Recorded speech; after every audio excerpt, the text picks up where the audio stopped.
Magandang umaga sa lahat. Ngayong umaga ay titignan natin ang ika-26 na kabanata ng mga bilang at ang magbabahagi ng salita ay si Pastor Jason. Ang nakaraang henerasyon ay namayapa na at ang panibagong henerasyon ang siyang pinili ng Panginoon upang makapasok sa lupang pangako. At ang kabanatang ito, ang kabanata 26 ay tungkol sa pagkuha ng census, ang pangalawang census sa Israel, ng mga Israelita. Unang nangyari ito noong 40 taon na ang nakakalipas. Dito makikita natin ang ilang mga pagbabago.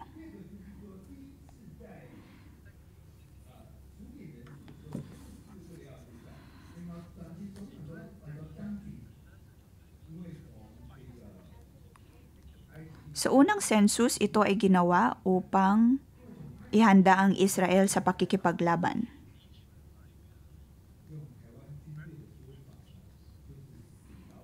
Dahil nang lumabas ang mga Israelita sa Ehipto, sila ay maihahalin tulad sa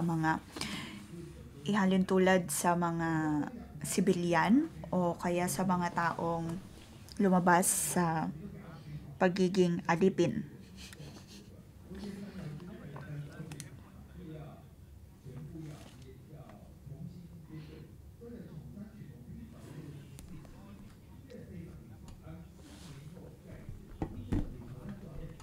At matapos ang 40 taon, ay ito na ang panibagong henerasyon. Hindi lamang nila kailangan kumuha ng census,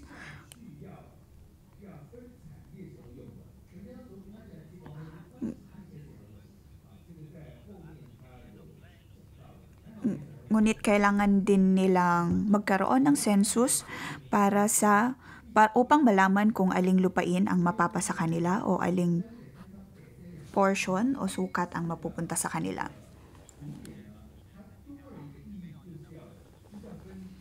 Ayon sa bilang ng kanilang mga pangalan at ng lipi ay doon maibabase kung anumang lupain ang mapupunta sa kanila o kaya kung anong mana ang mapupunta sa kanila.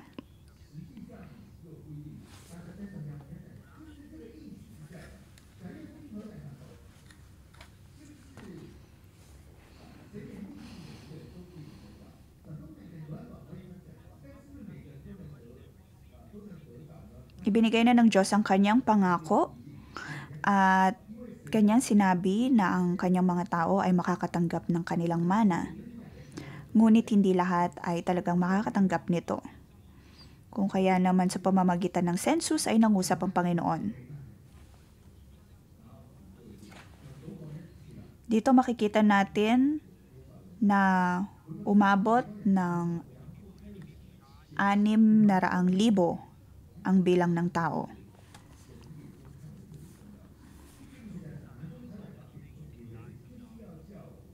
Sinabi niya dito ng Diyos ang mga importanteng bagay na kailangang matandaan ng mga Israelita.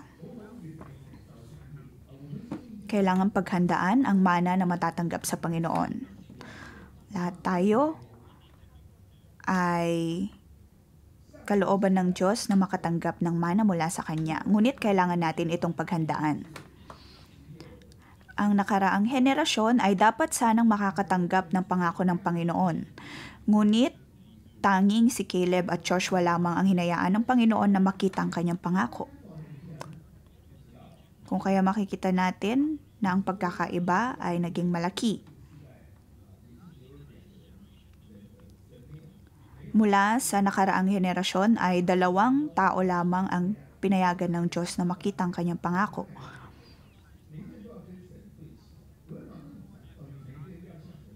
Ang lahat ay kailangang umayon sa kalooban ng Diyos at sumunod sa Kanya. Ang lahat ay dapat na maging responsibilidad sa kung anumang ibinibigay ng Diyos. Unang talata mula verse 1 to 4.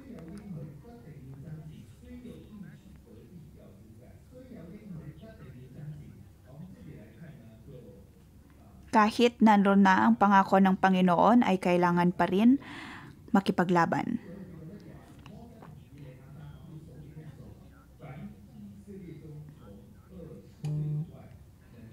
ang Panginoon ay nangusap kay Moses at Eleazar na magsagawa ng census.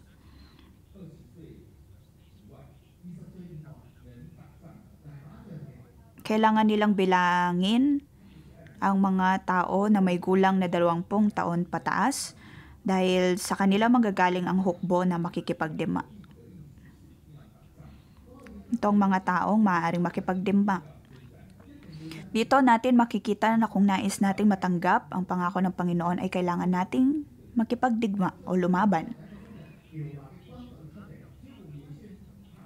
Matapos makaalis ang mga Israelita sa Ehipsyo ay itinayo ng Diyos ang kanyang hukbo. Ang ilan sa atin sa tuwing nakakaharap ng laban, maaaring nais na lamang nating umatras. Ngunit dito pinapakita ng Panginoon na kailangan natin tong ipaglaban. Kung gaano man tayo katindi sa pakikipaglaban, ay ganoon din kalaki ang matatanggap natin mula sa Panginoon.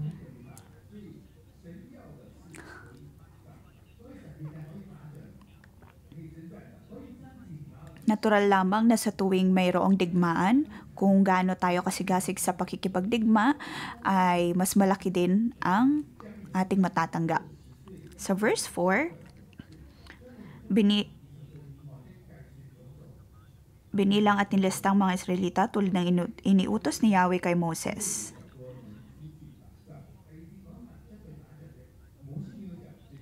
Sa verse 1, ang nabanggit ay ang mga tao na maaaring maisama sa hukbo upang makipagdigma.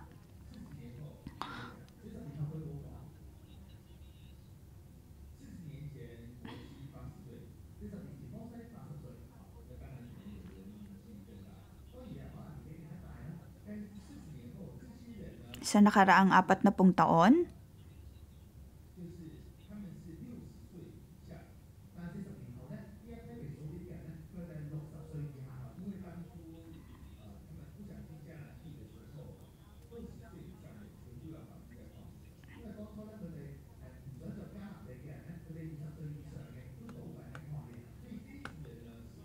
noong nakaraang 40 taon ay nabanggit ang pagbibilang ng mga may gulang na 20 mahigit.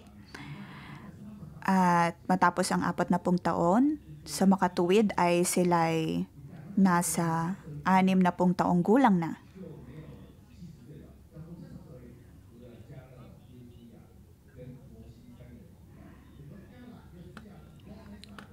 Kung kaya naman masasabi natin na tanging si Moses, Caleb at Joshua lamang ang umabot ng 70 taong gulang. At sa paningin ni Moses, kung ikaw ay nasa 60 taong gulang, ay maaari ka pang makipaglaban.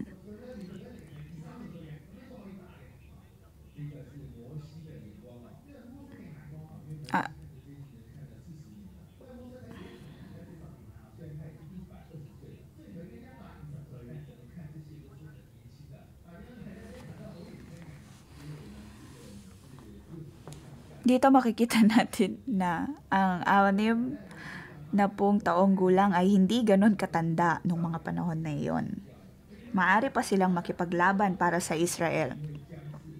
Kahit na 80 taong gulang ka na, ay maaari pang makipaglaban.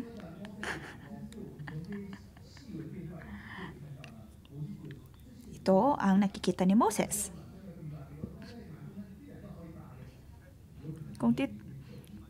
Kung titignan natin ang katagang ito, ay maraming taong maaring makipagdigma. Maaring sila'y naglalakad ng 10,000 steps.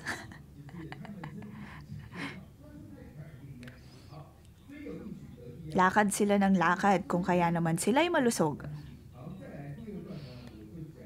Kaya dito natin makikita na kung nais nating makatanggap mula sa Panginoon ay kailangan nating makipaglaban para dito.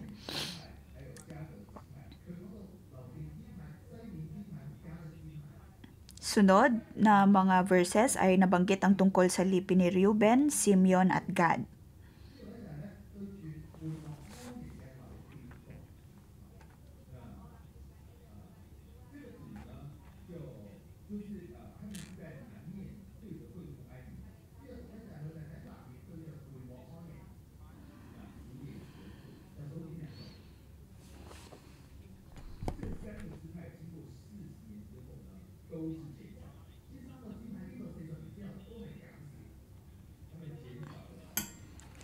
Ang tatlong lipi na ito ay nakapwesto sa timog na bahagi ng kampo.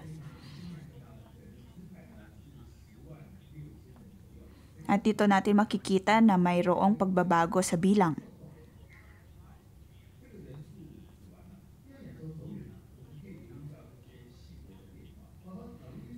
Makikita natin ang pagkabawas ng 100,000 katao.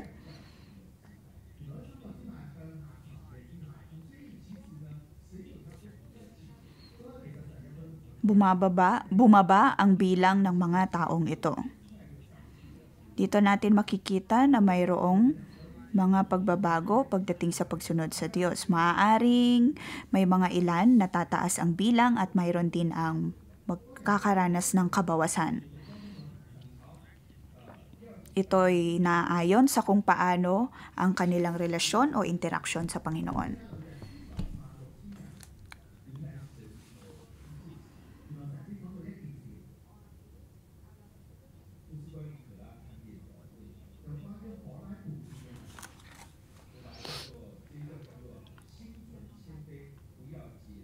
Nabanggit sa verse 8 hanggang 10 o hanggang 11 ang nangyari mula sa lipi ni Reuben, lalong-lalo na kay Korah. Nabigyang diin dito ang naging problema mula sa kanilang lipi.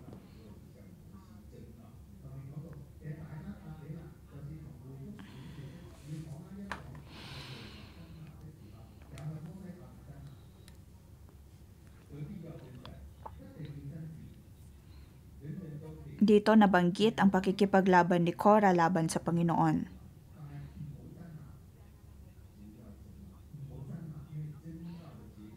Ang lahat ay maaaring makatanggap mula sa Panginoon, ngunit hindi ito dapat umabot sa punto na kailangan nating makipag-away sa iba.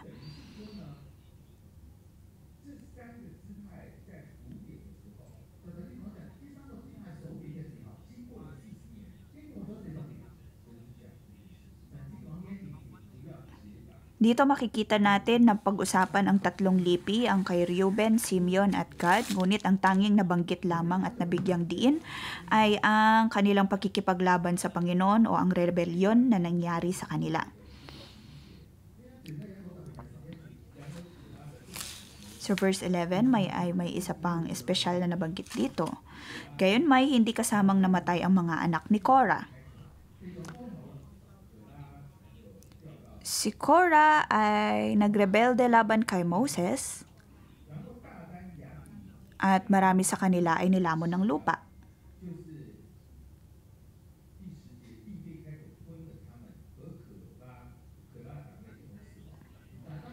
Nabanggit sa verse 10 kung paanong nilamon ang 250 katao mula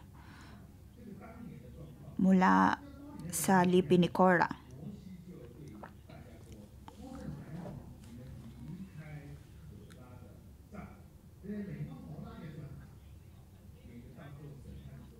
Kung matatandaan natin ay nabanggit ni Moses noon na kailangang lisanin ng mga tao ang tolda ni Korah.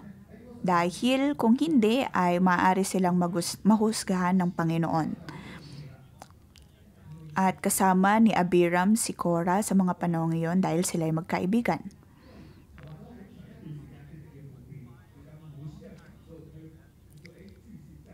Ito ay dahil din sila ang nagsimula ng rebellion laban kay Moses.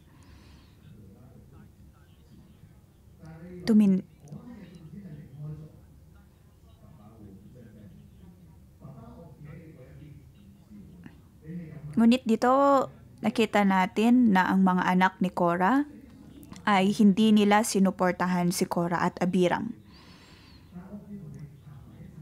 Hindi nila sinundan ang pagkakasala ni Korah. Hindi sinunod ng mga anak ni Korah ang kanyang pagkakamali.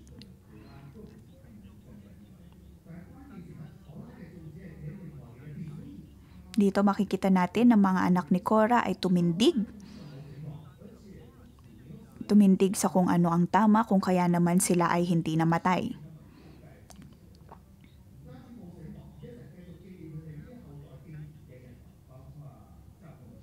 Bukod sa kanilang pagkakaligtas mula sa kamatayan, ay pinrotektahan at pinangalagaan din sila ng Panginoon.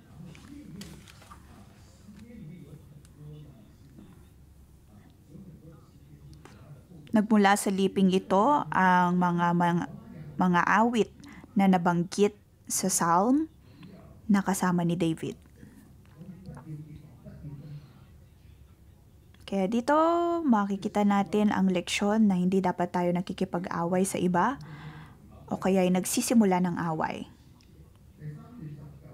Sa libo-libong tao ay ito lamang ang nabanggit ng Panginoon sa tatlong lipi na ito. Sunod ay 19 to 37. Nabanggit ang tungkol sa lipi ni Judah, ni Issachar at ni Zebulun. 19 to 27. Makikita natin na ang bilang ng mga ito, ng tatlong lipi na ito ay naging mas mataas kumpara noong 40 taon nang nakakalipas.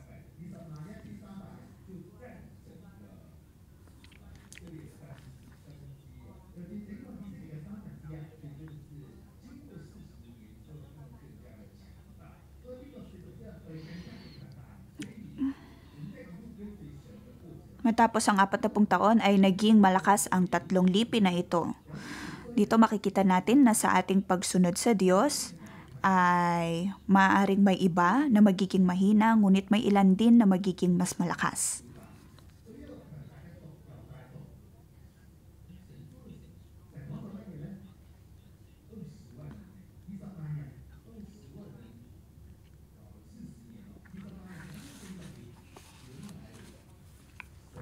Ang tatlong lipi na ito ay umabot ng 20,000,000. Walang ibang nabanggit ang Panginoon tungkol sa tatlong lipi na ito bukod sa bilang na mayroon sila. Ngunit dito nabigyang diin na hindi kabilang sina at Onan dahil sila'y namatay sa Kanaan. Ito lamang ang natatanging espesyal sa verse 19 hanggang 27. Ano ba nangyari sa dalawang ito?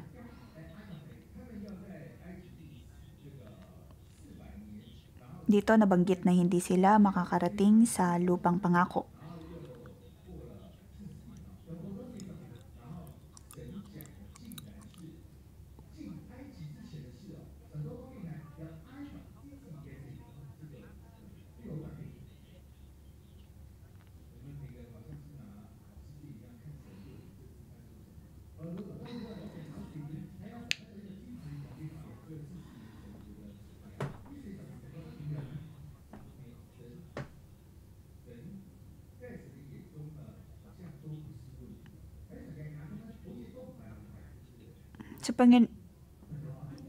Sa paningin ng Diyos ay naroon ang kagustuhan niya na biyayaan ang kanyang lipi o biyayaan ang kanyang mga piniling tao.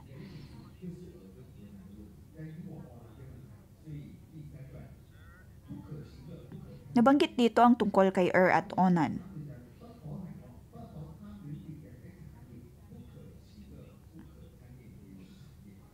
Sila ay nakagawa ng mali sa Panginoon kung kaya naman nabanggit dito na hindi rin sila kabilang sa mga makakapasok sa lupang pangako dahil sila ay namatay sa Kanaan.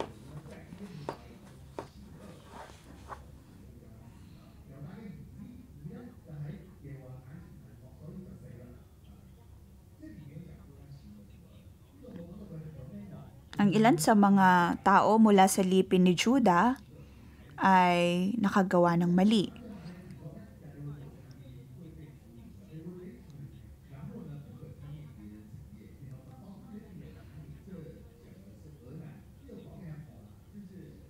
At dahil sa mga pagkakasalang ito, ay hindi sila naibilang sa mga taong makakatanggap mula sa Panginoon.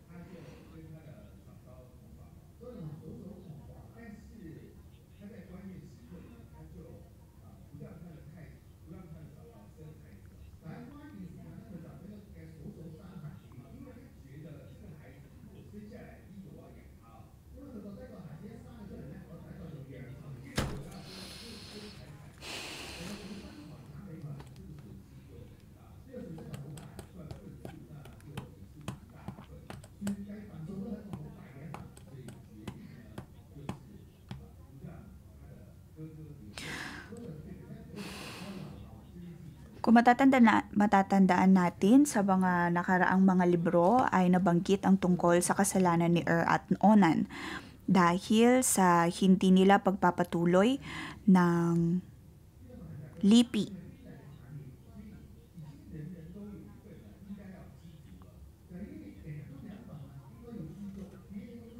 Hindi ito ikinatuwa ng Panginoon kung kaya naman naging ganito ang kanilang kinahihinatnan, na sila'y namatay na lamang sa Kanaan at hindi nila matatanggap ang pangako ng Panginoon, lalo na pagdating sa lupang pangako.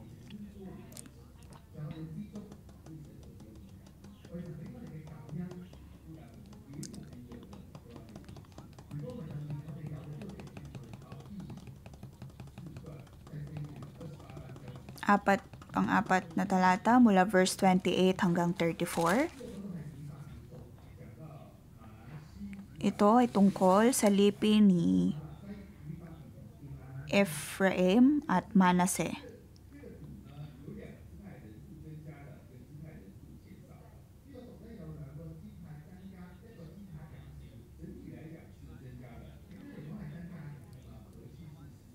Dito makikita natin ang pagdagdag ng lipi.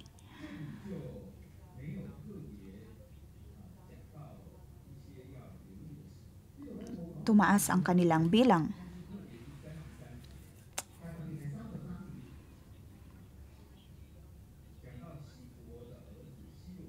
Walang kung mga bagay ang nabanggit pa dito bukod sa kanilang mga bilang.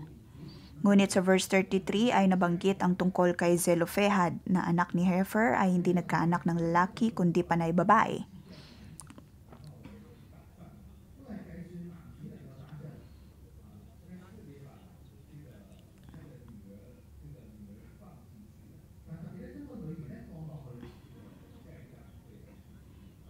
Nabanggit dito ang tungkol sa mga anak na babae.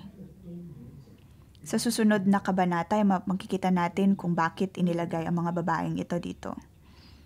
Ngunit bukod dito ay wala nang kung ano pang espesyal na naisulat tungkol sa angkan ni Manasseh.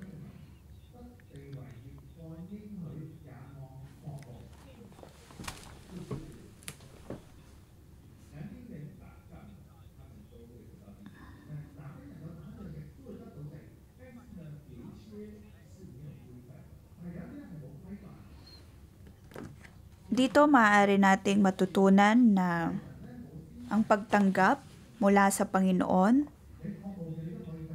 ay ayon sa kanyang pangako o ayon din sa ating kagustuhan na matangkap ito.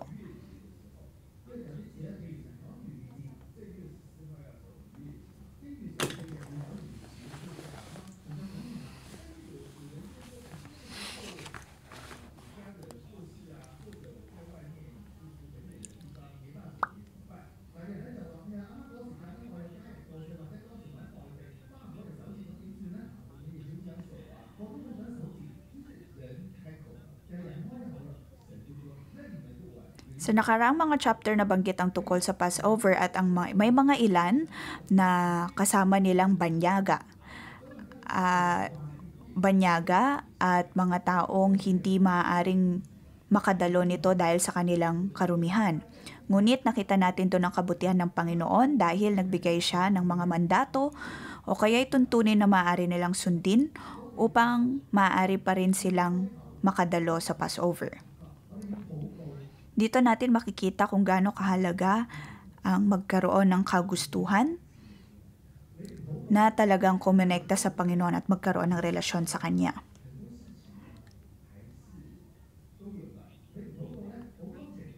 Parte dapat nito ang pananalangin.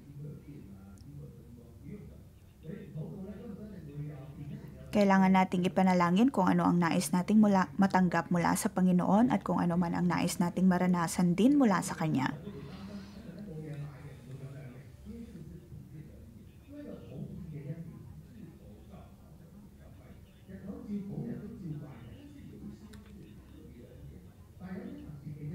Naroon lagi ang kabutihan ng Panginoon. Mayroong espesyal na biyaya mula sa Panginoon sa tuwing tayo ay nananalangin.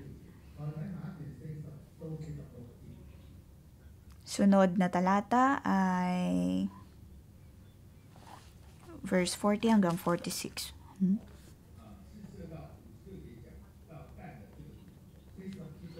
Ito ay tungkol sa lipi ni Dan.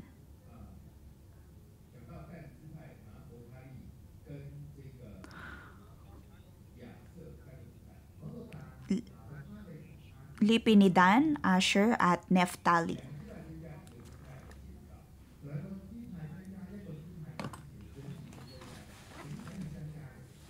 Dalawang lipi ang nagkaroon ng dagdag sa kanilang bilang, ngunit mayroon ding isang lipi na nagkaroon ng kabawasan sa kanilang bilang. Walang nang masyado pang ibang nabanggit tungkol sa mga liping ito. Ngunit sa verse 46 ay nabanggit doon ang tungkol sa anak na babae ni Asher na nagngangalang Sarah. Kung titignan natin ay wala na pang ibang nabanggit tungkol sa taong ito. Ngunit ang kanyang pangalan ay nabanggit dito sa kabanatang ito. Ito'y nangangahulugan lamang na natanggap ng taong ito ang pangako mula sa Panginoon.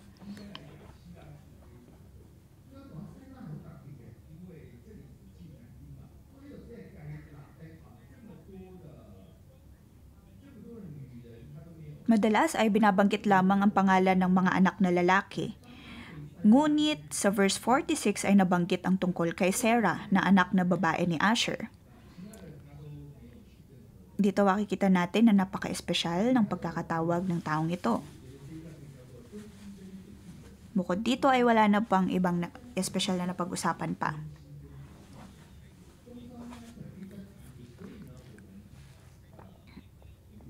Maaari natin itong bigyan ng pamagat na sumunod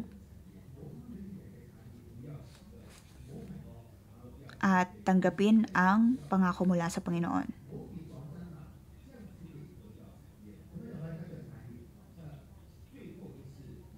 Hindi natin kailangang makipag-away o kaya magsimula ng away, bagkus ay sumunod lamang sa Diyos at tanggapin ang kanyang pangako. Sunod na mga verses ay tungkol sa mga Levita. Sa verse 61,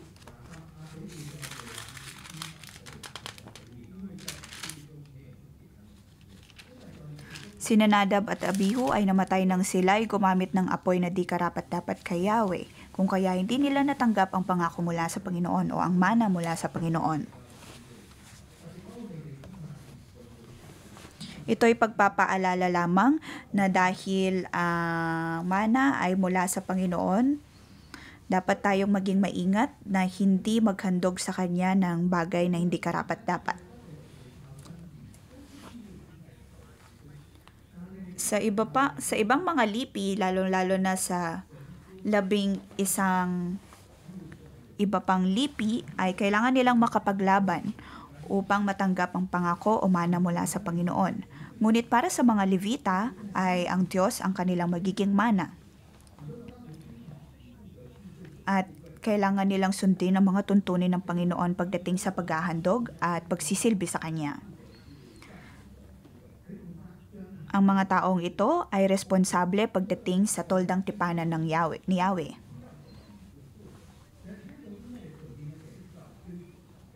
At kung ano mang sinasabi ng Panginoon ay yun dapat ang kanilang susundin.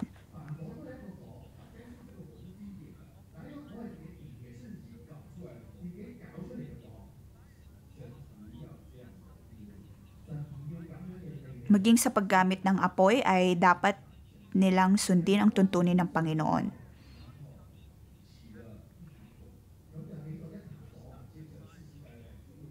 Ang apoy ay mula sa Panginoon at sa bawat maging sa mga susunod na henerasyon ay kailangan nilang tandaan ang tuntunin na ito na ang apoy ay dapat na magagaling sa Panginoon.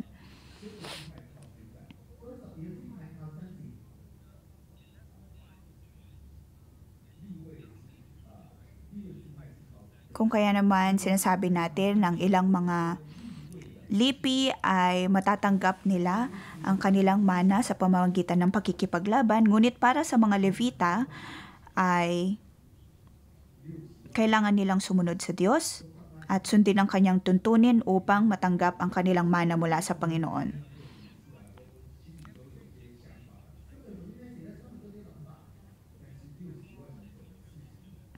Araw-araw ay may mga bagay tayong nais na gawin. Ngunit sa kabanatang ito ay nabanggit lamang ang ilang mga espesyal na bagay. At nagpapaalala lamang sa atin na kailangan nating sundin ang Panginoon, sundin ang kanyang kalooban upang tunay na matanggap ang mga mana o pagpapala mula sa kanya.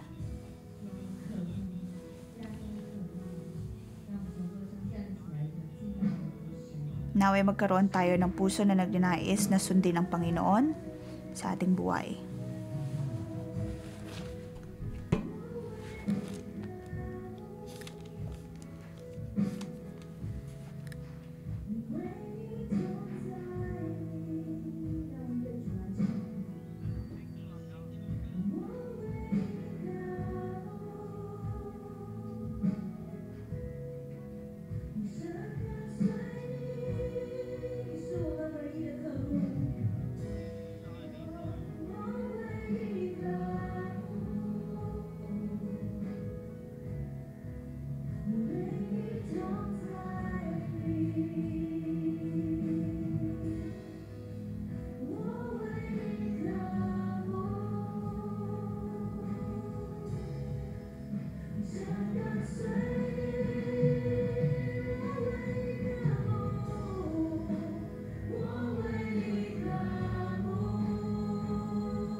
True one that's after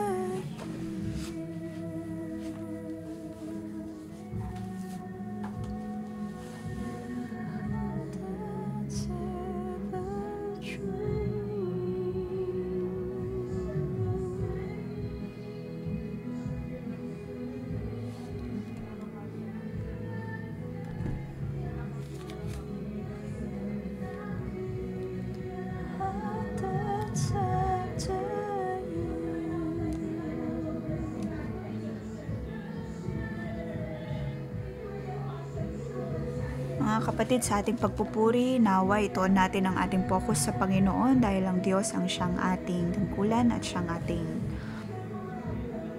mana.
Panginoon, ang nais namin ay Ikaw sa aming mga buhay.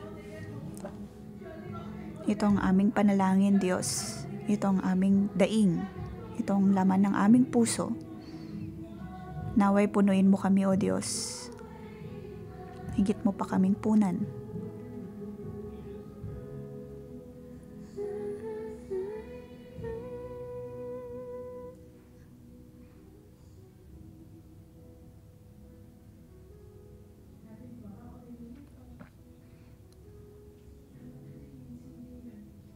Panginoon, kaming lahat ay tumitindig sa iyong harapan at ang nais namin ay Ikaw. Ang nais namin ay iyong mga salita. Ang nais namin ay iyong presensya. Kung kaya naman kami ay narito araw-araw sa tuwing pang-umagang debosyon, online man o pisikal, ang nais namin ay sundin ka. Ikaw ang Diyos na siyang nagbibigay pagkakontento sa amin. Tulungan mo kami, Panginoon, na sundin ka at higit ka pang mapakinggan. Mga kapatid, nakikita ng Diyos ang ating mga kalooban. Sa higit pa nating pagnanais sa Kanya ay dapat na higit din ang ating pananalangin sa Kanya. Sabihin natin sa Diyos ang ating pagnanais sa Kanya. Panginoon, kailangan ka namin.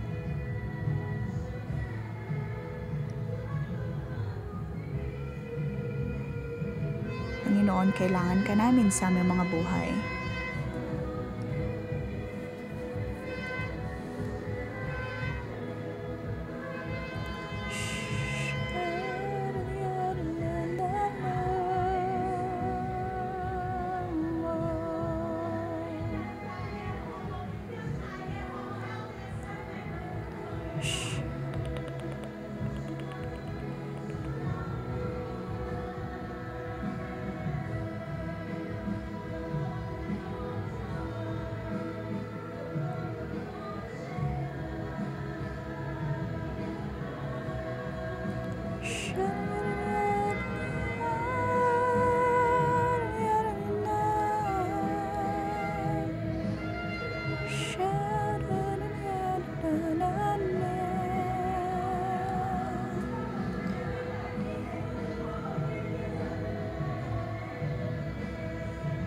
Panginoon, ang nais namin ay ang makita ka at ang makapasok sa iyong presensya.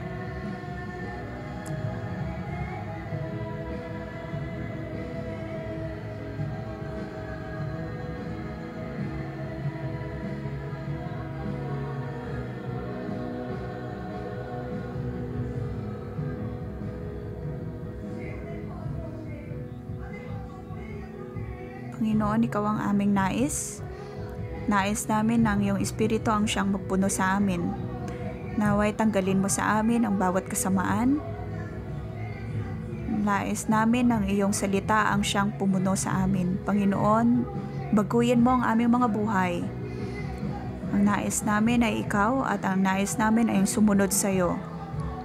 Ayaw naming sundin ang aming sariling kalooban. Ang nais namin ay ang sundin ka. Panginoon, naway buksan mo ang aming espiritual na paningin upang higit namin makita ang iyong pag-ibig. Buksan mo din ang aming puso, Panginoon, upang ang iyong uri ng puso ang siyang manahan sa amin.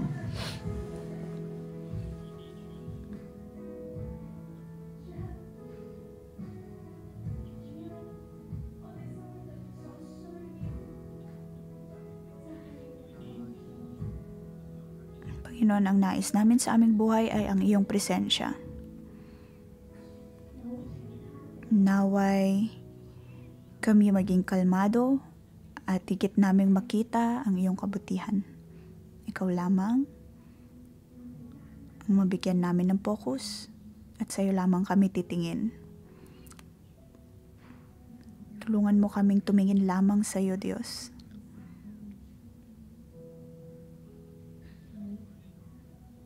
Naway mapuno ang ating puso ng presensya ng Panginoon.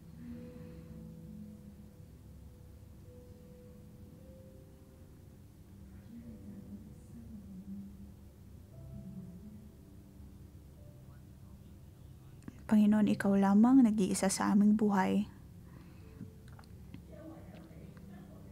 Ikaw lamang ang nais ng aming mga puso. Ikaw lamang ang siyang karapat-dapat naming naisin.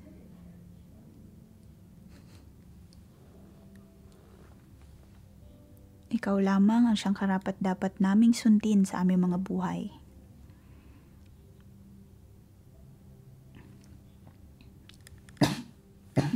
Ikaw lamang, O Diyos, ang tunay na nagmamahal sa amin.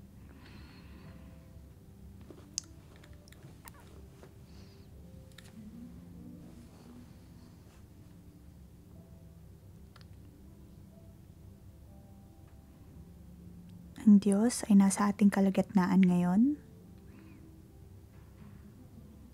Buksan natin ang ating mga puso at ang ating mga pandinig at hayaan nating mangusap sa atin ng Panginoon.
Panginoon, sa bawat minuto ay Ikaw ang siyang aming kailangan.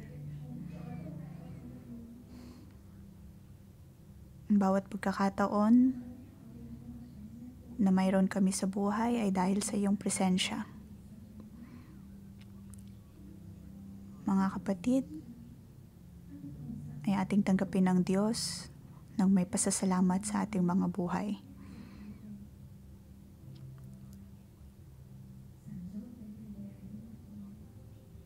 Gamitin natin ang oras na ito upang isipin kung ano man ang mga bagay na ipinagkaloob na ng Diyos sa atin at kung ano man ang mga bagay na Kanyang ipinapangako para sa atin. Nais ng Diyos na patanggap natin ang ating mana mula sa Kanya. Naway gamitin natin ang pagkakataong ito na magpasalamat sa Diyos. Ipagpasalamat ang bawat oras, ang bawat pagkakataon na tayo ay Kanyang tinutulungan at pinangungunahan.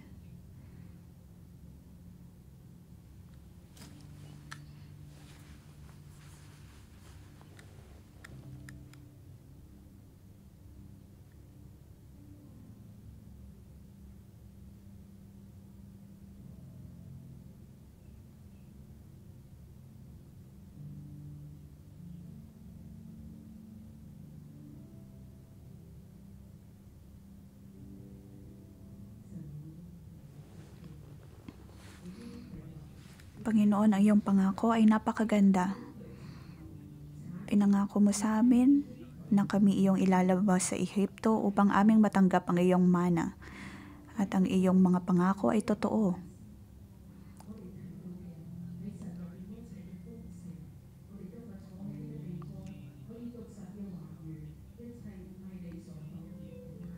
Panginoon, sa araw na ito nakita namin ang iyong mga salita. May mga pagkakataon na hindi naman kami karapat-dapat pagdating sa iyong kabutihan, ngunit naroon ang pagkakontento dahil sa iyong mga pangako at presensya sa aming buhay. Naway tanggalin mo sa aming mga puso ang pakikipaglaban, ang pakikipag-away, ang rebelyon at ang pagrereklamo. Naway baguhin mo ang aming buhay, Panginoon. Kami ay mga taong iyong inilabas mula sa Ehipto. At kami ay iyong dinadala sa iyong lupang pangako. Alam namin kami ay mapapapasok sa lupang pangako dahil sa iyong kabutihan, dahil sa iyong biyaya at dahil sa iyong pagkakapili sa amin. Ang lahat ng ito ay dahil sa iyong katapatan sa aming buhay. Buksan natin ang ating mga bibig at pasalamatan natin ang Diyos. Ang Diyos ang siyang nangunguna sa atin sa pamamagitan ng kanyang ulap. At ang nais niya ay tayo'y maging kanyang hukbo na susunod sa kanya.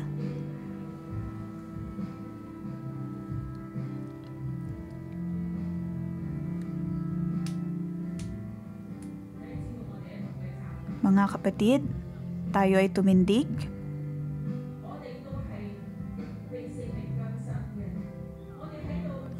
Tayo ay binabago ng banal na espiritu. Lahat tayo ay nakatanggap ng espiritu mula sa Panginoon at tayo ang henerasyon ng puno ng buhay. Tayo ang bagong henerasyon. Tayo ay binilang ng Panginoon. Tulad ng pagkakabilang ng Diyos sa mga Israelita. Ang census ay para sa mga tao upang sila'y makipaglaban o makidigma para sa Diyos. Ang census na ito ay upang matanggap din ang mana mula sa Panginoon. Wala sa atin ang may iwan. Alam kong lahat tayo ay nais na makapasok sa lupang pangako ng Diyos. Kung nais po nating matanggap ang pangako ng Diyos ay kailangan nating makipagdigma. Ayaw nating mamatay at hindi matanggap ang mana mula sa Panginoon. Kung kaya naman sabihin natin sa Diyos ngayon na nais nating maging parte ng kanyang hukbo, maging parte ng kanyang mga tao na makikipaglaban para sa kanya. Sabihin natin sa Diyos ang ating pagnanais na maibilang sa kanya.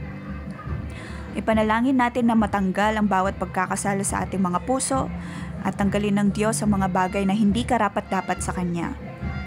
Tulungan mo kami, O Diyos, upang kami tunay na makasunod sa iyong kalooban. Nais na may makalabas ilang ng aming mga buhay at makapasok sa iyong pangako. Tulungan mo kami, O Diyos, na maging matapat sa iyo. Naway maging matapat kami tulad ni Caleb at Joshua.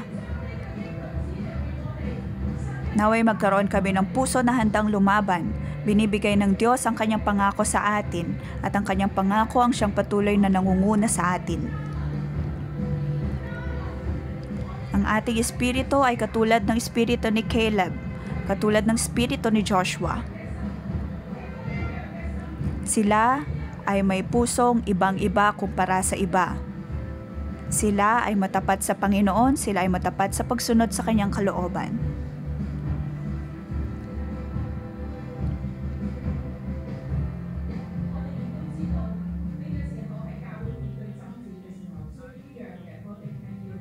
Alam din natin na sa mga panahong ito ay kasalukuyan ang espiritual na laban sa ating iglesia.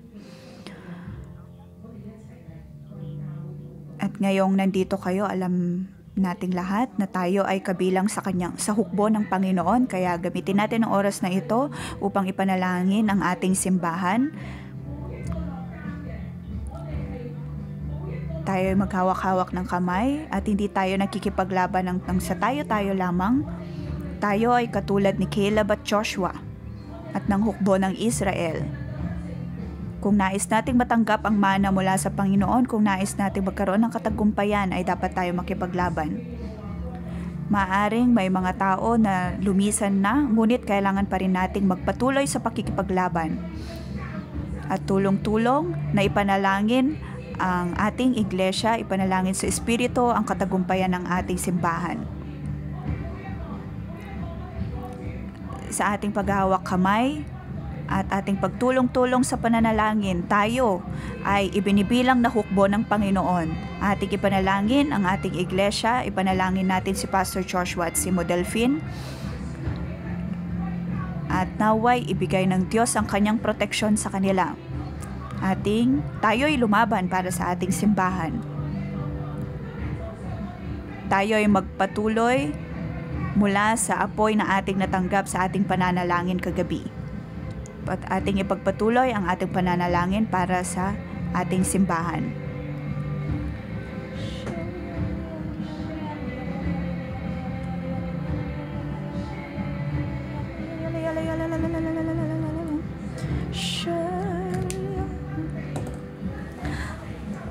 Nais ng Panginoon na ibigay ng Diyos ang kanyang mana at pangako sa atin. Wala sa atin ang maiiwan, wala sa atin ang mapag-iiwanan.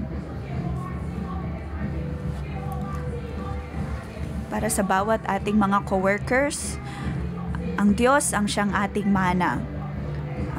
Ang Diyos mismo ang siyang ating pangako.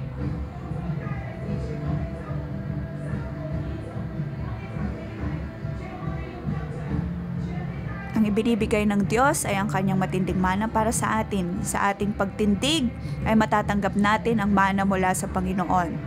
Tulungan mo kami, O Diyos, na makapasok sa iyong pangako.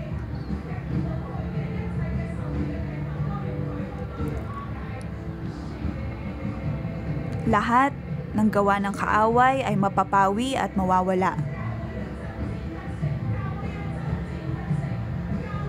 Sa tulong ng Panginoon, tayo ay magkakaroon ng katagumpayan.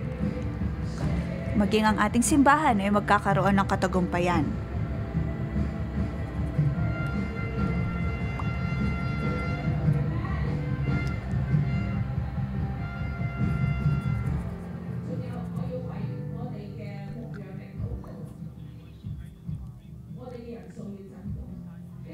Ating ipanalangin ang pagdidisipulo sa ating simbahan.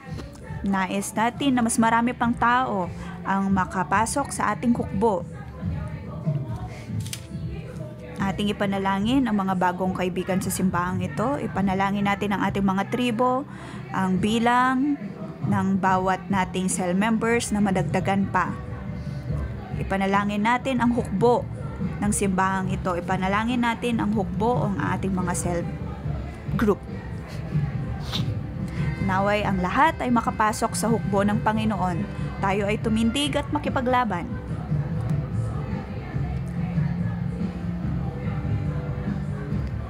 Kung hindi tayo uusad, ay malamang aatras tayo, kung kaya naman kailangan nating umusad at humakbang pausad.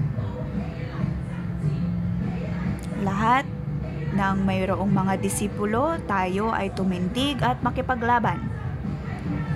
At paniguradong ang bilang ng ating hukbo ay lalong madadagdagan.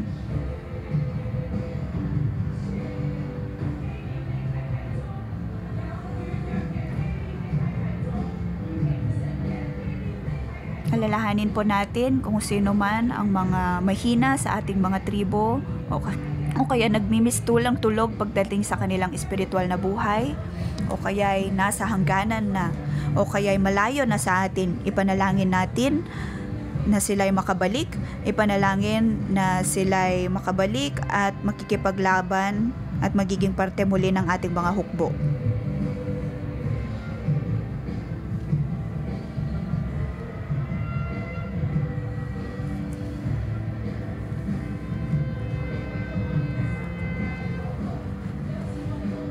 Ating ipanalangin ang mga bagong dating sa ating simbahan.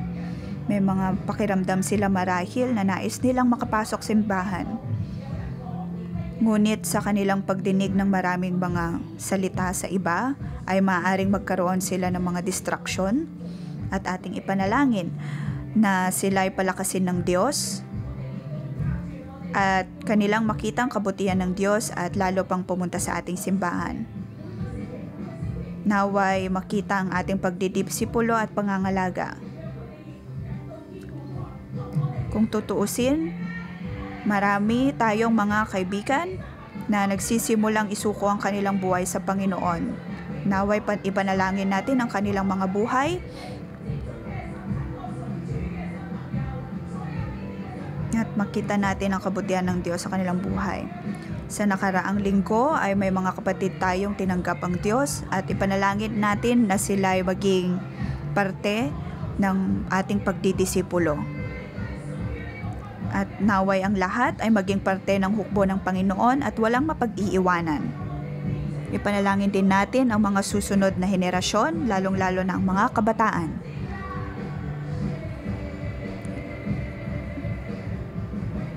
Ang mga edad 20 at higit pa ay ang mga taong maaaring makipaglaban. Kaya naman ipanalangin natin ang ating mga kabataan at ang mga mas batang henerasyon. Panginoon, Ikaw ang siyang nagdala ng mga taong ito at Ikaw ang nagtitindig sa mga taong ito upang lumaban para sa iyo.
Panginoon, pinapasalamatan ka namin, Ikaw ang siyang aming mana.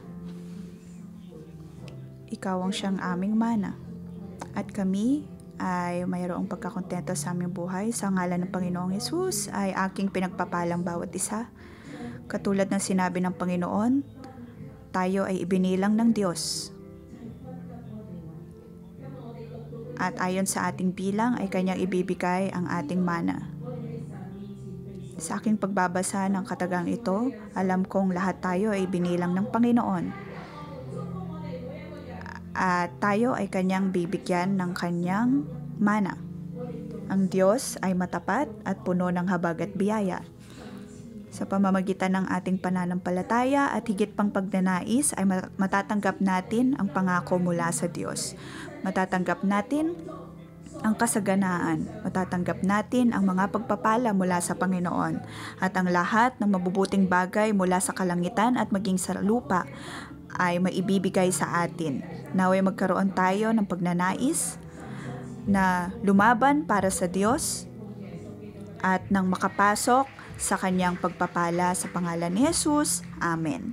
Dito po nagtatapos ang ating pang-umagang debosyon. Magandang umaga.